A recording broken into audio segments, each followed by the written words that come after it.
I can win in Rome. Like, I can like be like, I'm here. They brought, like, I'll like put this shit on. Her not doing that is so incredible. I hope she knows how awesome that was. You said it yesterday, and I was like I'm not surprised by it. I'm not, because do you know what? Everyone's always trying to get her to like wear something or do something, and like for her to be like, nah. That right there. That's the part of the story everyone thinks they understand. On the surface, it's a simple, loyal soundbite. One teammate, Sophie Cunningham, hyping up another, Caitlin Clark, for a small act of defiance. And for most, the story ends there. But for the narrative analysts watching, you know that moments like these are never what they seem. You've been connecting the dots on social media, and you were onto something huge. Because what if I told you that this comment wasn't just a friendly shout-out? What if it was a calculated move in a much bigger game? Today, we're going to expose the multi-million-dollar strategy behind Sophie Cunningham's fierce public defense of Caitlin Clark. We will prove that this isn't just about friendship. It's about the deliberate and brilliant construction of a brand, the enforcer, a role designed to protect the WNBA's single most valuable asset. This is the real story of how Sophie Cunningham's loyalty is also one of the smartest business moves in the entire league.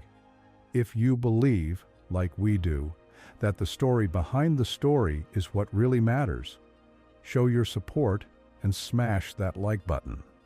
It's a simple click, but it tells us we're on the right track and fuels our next investigation into the narratives the league would rather keep hidden. All right, let's start by properly deconstructing the inciting incident, the now famous Jersey moment. On October 6th, the Indianapolis Colts honored the Indiana Fever at a game, giving all the players custom Colts jerseys. A standard, friendly PR opportunity. But Caitlin Clark, a lifelong, die-hard Kansas City Chiefs fan from her childhood in Iowa, refused to put it on. Instead, she simply held it up for the cameras. In a world where athletes are media-trained to smile and play along, this was a small but powerful act of authenticity. And the internet immediately recognized it. Fans exploded, calling her a real one for staying loyal to her team. The clip became one of the most shared WNBA posts of the week. It was a masterclass in brand integrity, accomplished without saying a single word. And who was the first and loudest voice to recognize the power of that move? Sophie Cunningham.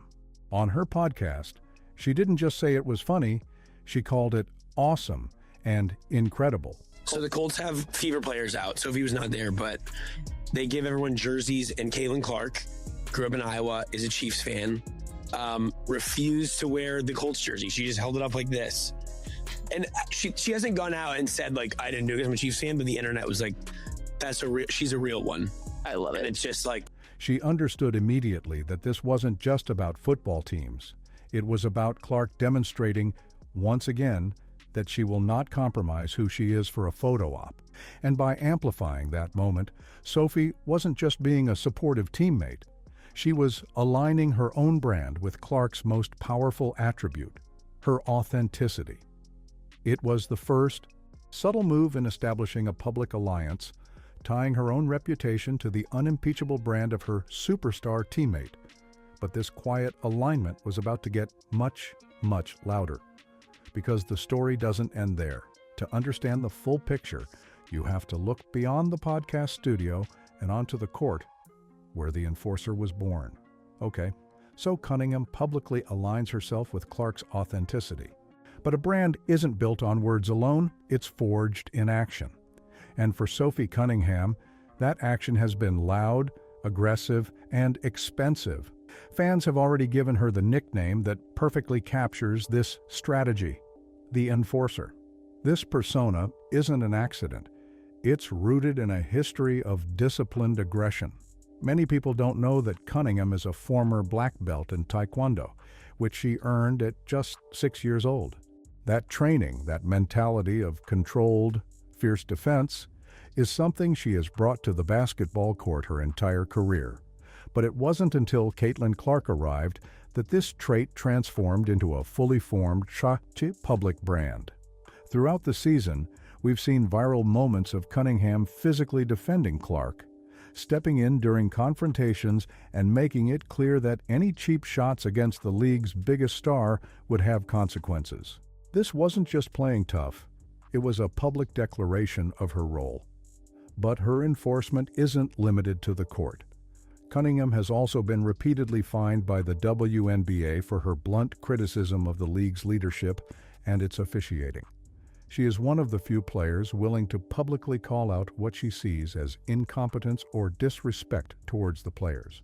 When she went on her podcast and said league executives don't know a thing about basketball, she was enforcing a standard of accountability.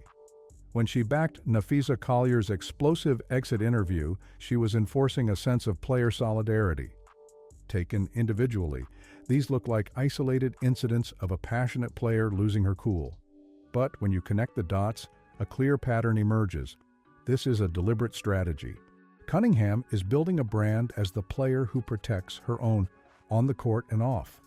She is the enforcer who defends the league's biggest star from physical aggression, and she is the enforcer who defends the players from what she perceives as mismanagement from the front office. It's a powerful and highly visible role. But that brings us to the core of our investigation. Why? Why would a veteran player risk fines and controversy to build this specific brand?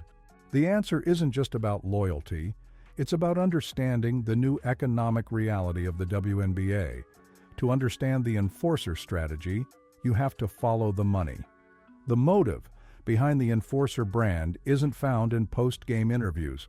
It's found on the balance sheet. The Caitlin Clark effect isn't just a media buzzword. It's the single biggest economic driver in the WNBA today.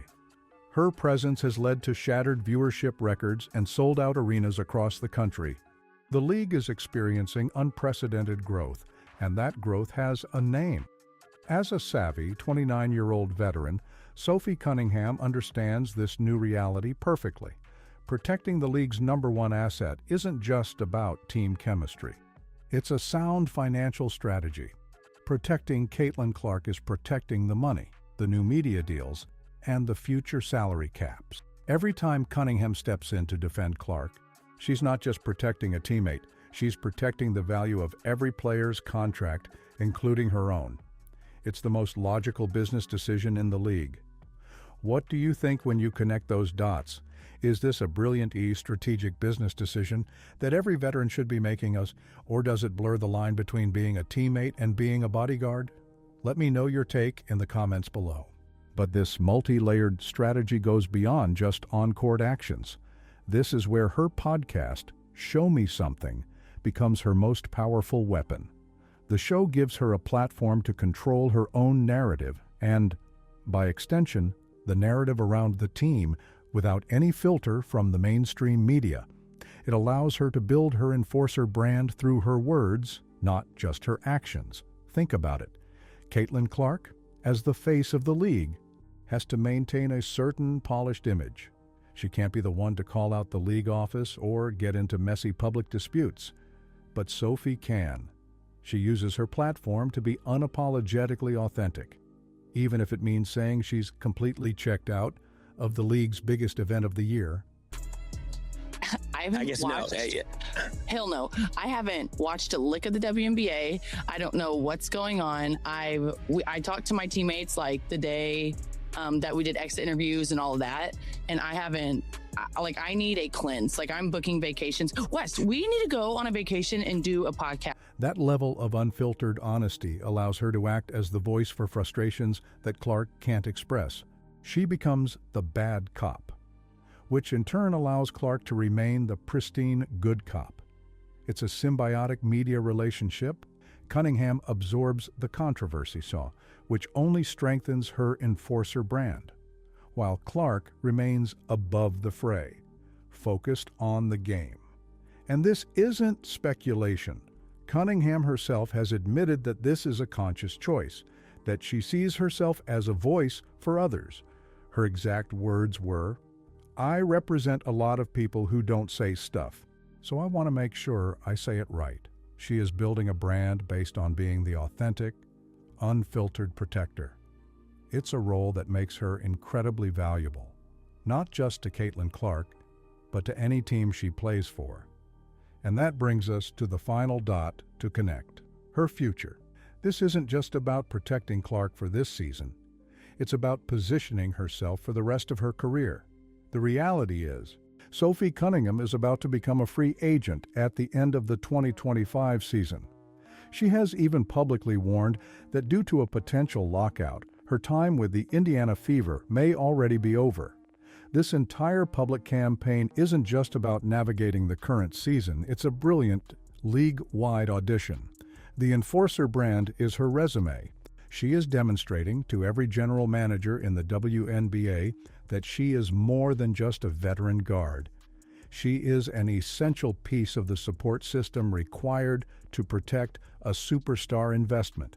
She is showcasing her value not just as a player, but as a protector, a media strategist, and an authentic voice that resonates powerfully with fans. So when we filter out all the noise, the picture becomes crystal clear. Sophie Cunningham's vocal defense of Caitlin Clark is a masterful blend of genuine loyalty and shrewd business acumen. It's a calculated strategy designed to build a unique and highly valuable brand in the new, high-stakes economy of the WNBA. By positioning herself as the indispensable enforcer, she has forged a powerful alliance that enhances her own influence, media profile, and market value, just as she heads into free agency. She isn't just a teammate, she's a businesswoman playing chess while everyone else is playing checkers. So what's your take on all this? Is Sophie Cunningham's enforcer strategy a masterful act of career genius, or is she simply a genuinely loyal teammate whose actions are being overanalyzed? Let us know your verdict in the comment section below. And if you believe the real story is never the official story, make sure you subscribe to the channel and ring that notification bell. We are constantly digging into these hidden narratives, and you don't want to miss what we uncover next. Finally, if you have a friend who only sees the surface-level drama, share this video with them. Every narrative analyst deserves to be in on the real conversation.